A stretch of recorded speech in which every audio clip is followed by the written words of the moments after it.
Good afternoon, everyone. This story begins on the 5th of November 2006. That's just 17 years ago, when Rowleys of Newmarket auctioned an old brass memorial plate said to come from the stock of an antique shop in Canada. It reads, to the memory of John Rafe Moss, commander of His Majesty's sloop Merlin, who died on the 24th of August 1799, aged 40 years, on board the said sloop in this bay, upon his return to Jamaica, after having defeated a Spanish armament of sloops, schooners and gunboats with 2,000 land forces, destined for the reduction of the logwood cutters in the Bay of Honduras. By its style, this plate was made in a London workshop at the time, and the odd thing about it is that it has 36 fixing holes around the outside, rather than the usual 4 to 8, which would secure it to a wall in a church or something like that.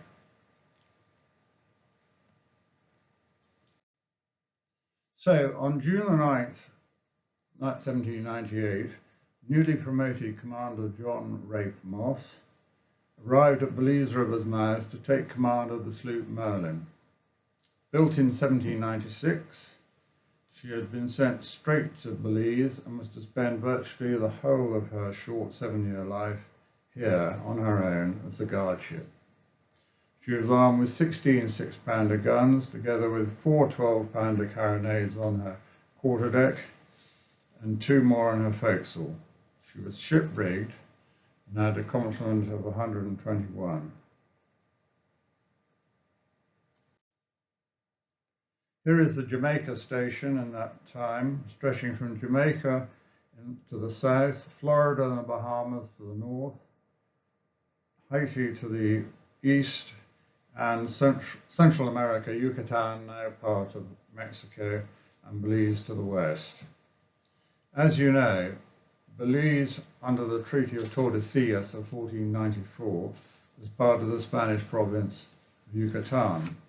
The Spanish had never tried to occupy this remote part of their province and generally tolerated the existence of the baymen as long as they didn't have any official form of government and did not build defensive fortifications, limited their activities to harvesting logwood trees and, more recently, mahogany.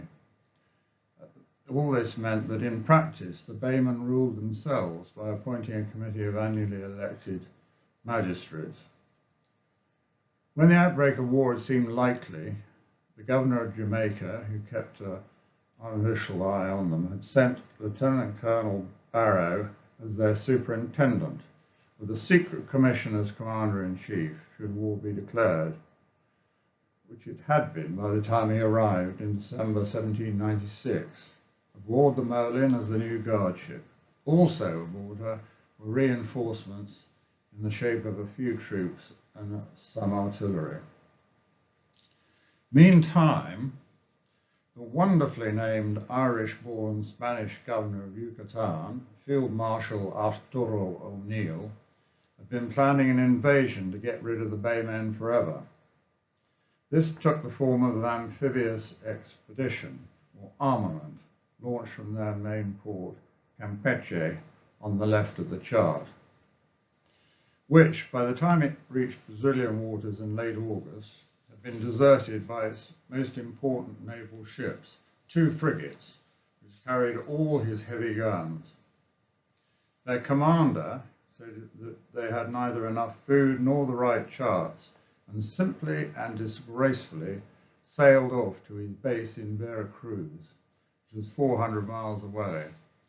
As his senior naval advisor, the Field Marshal was left with Lieutenant Don Francisco de Fuentes Bocanegra, commanding the armed schooner Belize, who was a junior officer who didn't appreciate greatness being thrust upon him, as we shall see shortly. Now here's the chart of the battle and its campaign. Belize City is halfway down on the left, and St George's Quay is where all the red lines meet the blue one on the right. In red at the top, we have O'Neill and his 2,000 troops feeling their way down the barrier reef. Only his gunboats, the small craft, could venture inside the reef on the left, while the heavy troop transports had to stay outside in deep water on the right. Moss, in blue, kept Merlin moored as close to Belize City as he could, position 1 on the left-hand end of the blue line, until the 5th of September to try to protect it should any troops land to the north. That's as close as he could get. However, the Spanish dithered on, and once they had reached this area of the chart, he decided to weigh anchor and threaten them as best he could, also making use of some small civilian sailing vessels in which he mounted cannon for the occasion, as well as canoes and lighters for working within the reef. All these are represented by the purple dashes near St George's Quay, which is where the red and blue lines meet, halfway down on the right. Before this, about half the baymen had shown signs of giving up, so Moss had written the magistrates an open letter which had the desired effect. I quote, and it's quite a letter: "Gentlemen, I am sorry I feel it necessary to observe to you that there appears to be a tardiness, want of unanimity, and promptness in putting the settlement in that state of defence it is capable of receiving, and the exigency of the present time requires. Time is evidently thrown away in desulting meetings without coming to a decisive point, all which is injurious to service, particularly on a point that so materially concerns yourselves. I have only to say that if I see a manly determination on the part of the inhabitants to defend the place that the Merlin shall remain in the most favourable position to support it, while a shot remains on board. On the contrary, should any person attempt to escape or effect their retreat to the river Saboon or any other place to which they may pass within gunshot of the Merlin, I am determined to oppose it." In other words, he's going to fire on them without Colonel Barrow and the majority of the community thinking it necessary. It is hardly worth my while mentioning how much the forts may be strengthened by placing logs of wood between the embrasures, and that it should be done by the negroes now in town without any delay. The flats may be fitted in 2 days to receive guns. Should the enemy then force the haul over, their passage down the river may be disputed with a certainty of success. The slaves must be called down and every pecuniary consideration done away till a certainty of the enemy's intentions are known. Many other precautions that may occur to yourselves must be put in practice without delay. By acting in this manner, you may secure yourselves. I have therefore to beg that you will send me a copy of your determination tomorrow by 8 o'clock, and should a want of unity prevail where all ought to be united, I assure you that Her Majesty's ship, after receiving King's officers and such of the inhabitants on board that have shown zeal on this and other occasions, shall be got under way and leave you to your fate. I am, etc., J.R. Moss, Captain, HMS Merlin." Finally, back to the Spaniards, the Field Marshal ordered his remaining senior naval officer, a very junior lieutenant, to lead his force towards Belize City. This he refused to do, saying his duty was just to protect the transports. The Field Marshal lacked the vigour to tell him to get on with it, and was left having to delegate naval command to an even more junior officer, a sub-lieutenant or ensign, Don Pedro Grajales. When they got close enough to Merlin, now moored in a blocking position off St George's Quay, Moss opened fire and, within a couple of hours, the Spanish retreated, never to threaten Belize again. Earlier, Moss was worried that the Spaniards might try to land on St George's Quay, so had sent a message to Colonel Barrow asking him to send troops. As the word spread ashore, the local reservists seized all the available boats and started splashing furiously towards St George's Quay, leaving the regular troops without transport. But the kerfuffle put the final nail in the coffin of any courage that the young Spanish naval officer may have had.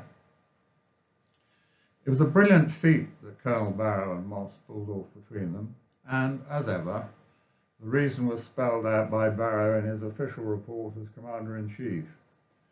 After roundly praising Moss for his actions, he goes on, "I'm happy to say that the most cordial cooperation has always existed between us, a state of affairs all too often absent in the long history of amphibious operations." Moss added an unusual comment to the report of a naval action. "The spirit of the Negro slaves that manned the small craft was wonderful."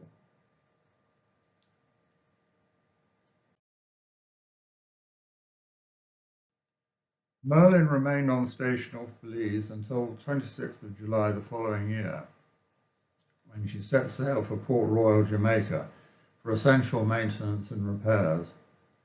Meantime, in London, Moss's sponsor, Lord Denbigh, had pressed his case for promotion to post captain with the First Lord of the Admiralty, who had replied to him that Moss shall be noticed in an early opportunity.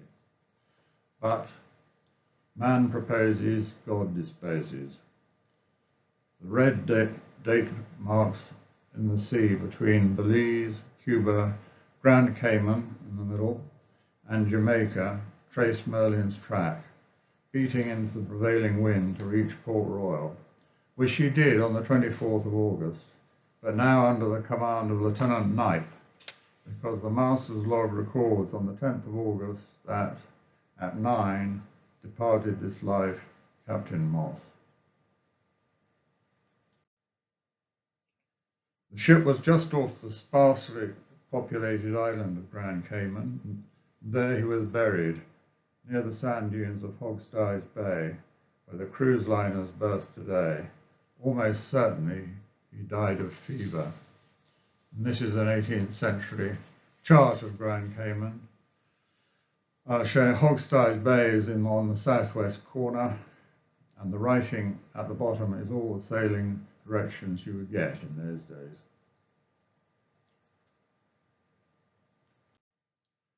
So, 36 holes around the brass plate were for nailing the plate to the wooden headboard on his simple grave, which was all that was possible on that remote desert island.